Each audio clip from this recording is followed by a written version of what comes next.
However, we will discuss in the section 6.11 second last session additive property and continuity properties of arc length. We will discuss starting the theorem 6.18 the additive property. If this is the statement of the theorem, if C belongs to AB, we have the additive property. Okay, what is the additive property of arc length? Gamma f of AB can be written as gamma f of AC plus gamma f of CB. So this is almost like the additive property of functions of bounded variation. So we start with suppose we have a interval AB, and if we insert a point C and you consider two arbitrary partition P1 and P2 of AC and CB respectively. So P1 comes from P of AC first, then you take another arbitrary partition P2 comes from P of CB. Okay, when you take the union of these two, if you start with two arbitrary partitions, you can make a partition P by taking the union of P1 and P2. This will be a partition of AB. Okay, P of AB. Now you consider this gamma f of P1. We write it as gamma f of the sum corresponding to P1 plus gamma f of P2. So this is same as gamma f of P. Okay, so this is the you can explicitly write all these terms and verify this result.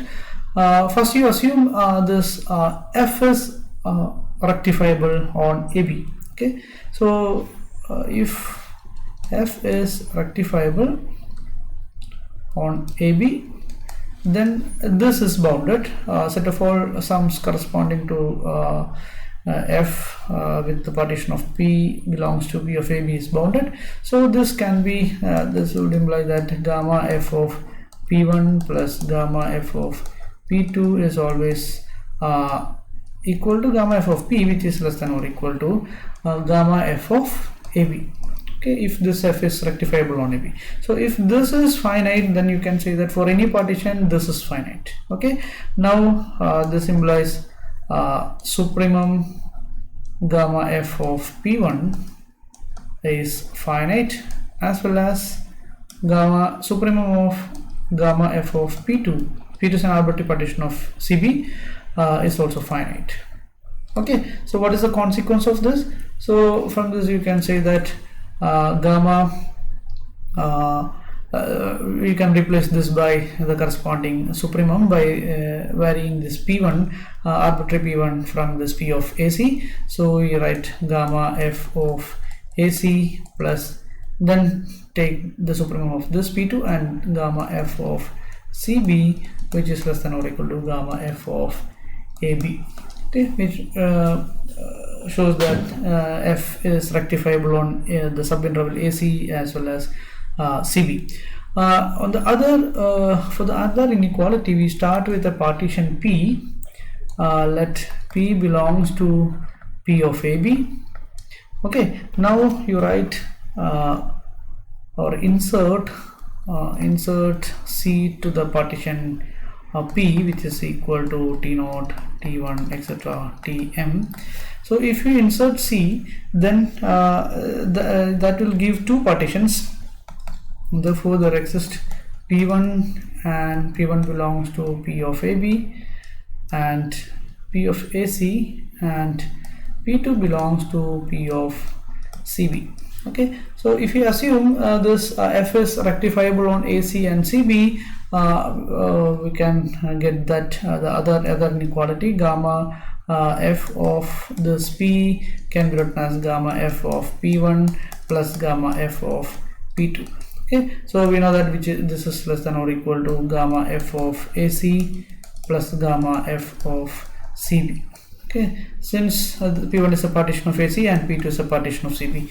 Now by taking supremum of overall P belongs to P of AB, this will be gamma f of AB less than or equal to gamma f of AC plus gamma f of CB. Okay, this proves theorem 6.18. Now we have one more theorem in this section, theorem 6.19. Theorem 6.19 that deals with the continuity of this arc length. So consider, in this theorem we consider a rectifiable path. Already given that this is rectifiable path f defined on AB. Okay, so if x belongs to AB, x belongs to open AB, we define as a new function s of x that is equal to gamma f of x, and we let s of a equal to 0. Okay, if we define such function, then we have two results. The function s is increasing, this is the first property, and continuous on AB. This is the first result. And secondly, we have if there is no subinterval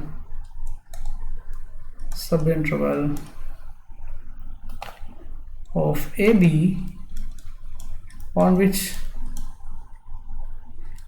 f is constant. Okay, there is no subinterval in which this f is constant, then s is strictly increasing.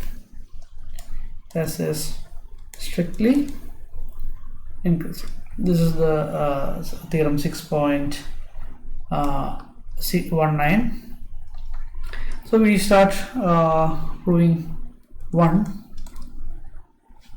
So we need to prove that s is increasing. So we start with a less than or equal to x less than y, which is less than or equal to b. Two distinct points x and y, say x less than y. Now we have what is s of y minus s of x.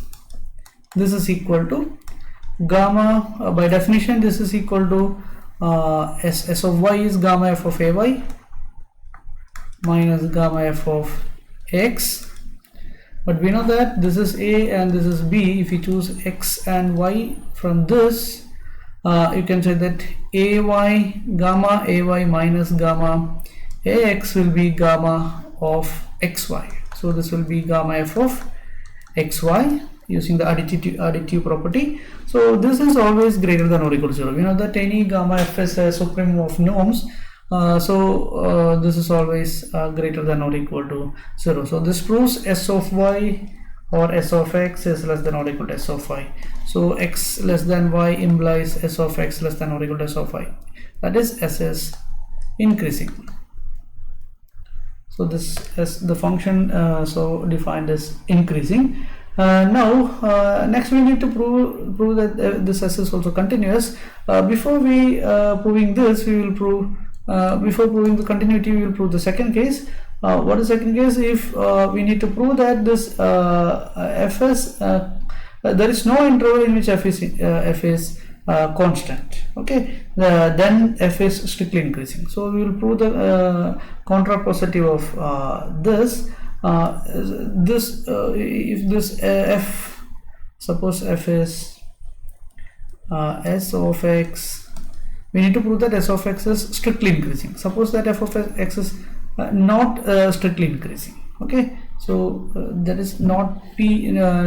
P implies q is equivalent to not q implies not p. So not p is s is not strictly increasing. That means there should exist 2 point x less than y at which this s of x is same as s of y.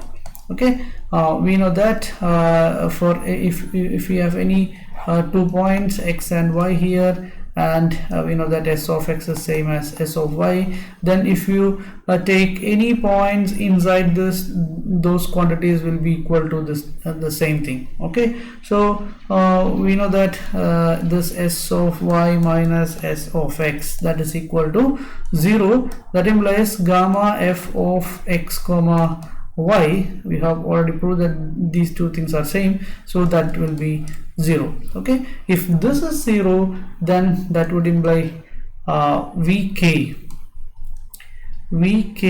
for each component, vk of x comma y equal to 0. Okay, we already proved that vk of xy is dominated by this number, so if whenever this is 0, then this is 0 for all for all component. Okay, so this implies fk, the component, the total variation of the component fk is 0 along or over this interval, then that fk is constant on close the subinterval xy.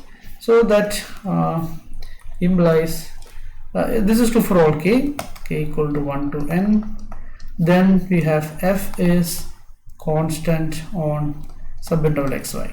Okay, so if this is not strictly increasing, then we have f is constant on subinterval. So what is the contrapositive? F is not constant, or there is no interval in which f is constant, implies this is strictly increasing. So this proves the second condition. So it is remains to prove the continuity of this. So to prove this, the continuity of this f, this s, we start with we will prove the continuity of this is a and this is b and this is x. We will prove the continuity of s at x. Okay, so we know that 0 less than or equal to s of y minus s of x. If you choose y from this side, this is always equal to gamma f of xy.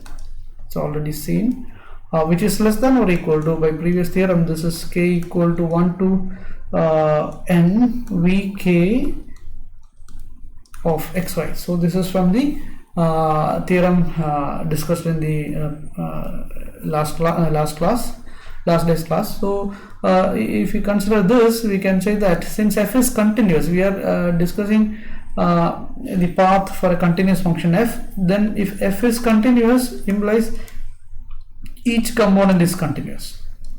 So if fk is continuous, then we can say that the function vk, or the total variation function vk, is continuous. Okay, now if we let y tends to x, you know that 0 less than or equal to s of x plus minus s of x is less than epsilon, or that tends to 0. Okay, so this implies, because this vk of xy, that is in fact v fk of y minus v fk of x, as y tends to x, this tends to the right hand limit of this total variation of fk, and we know that this vfk is continuous. Then these two quantities vfk x plus is same as vfk of x, both will be the same thing. So this tends to 0, or this can be made less than epsilon. So this implies s of x plus is also same as s of x. Similarly, if you choose y from the left hand side of this x, you can prove that the